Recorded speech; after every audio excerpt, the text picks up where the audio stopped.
Connaissez-vous le rêve de David Lynch? Pas son ambition, hein, ni même l'un de ceux qui l'auraient mis en scène, mais bien l'un des rares qui l'aurait raconté en détail et que l'on pourrait encore retrouver dans un documentaire de la David Lynch Foundation. Face à une assemblée, le célèbre cinéaste qui nous a hélas quittés en début d'année raconte l'un de ses rêves récurrents où il marche lentement à travers un désert vide.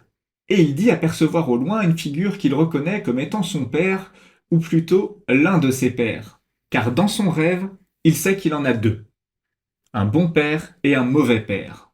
Et en anglais, choisir ces mots, ça me donne l'impression qu'il souhaite maintenir un flou entre le fait que ce soit deux facettes d'une personne, ou même carrément deux personnes différentes, auquel cas il se projetterait dans une famille avec deux pères.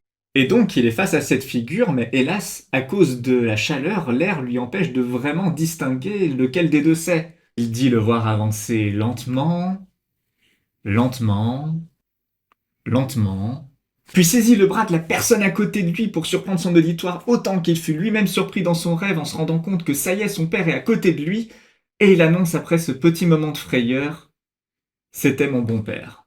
Ce récit est extrêmement bien narré par Lynch et vous l'aurez peut-être constaté, légèrement teinté de notions que l'on va retrouver dans son œuvre.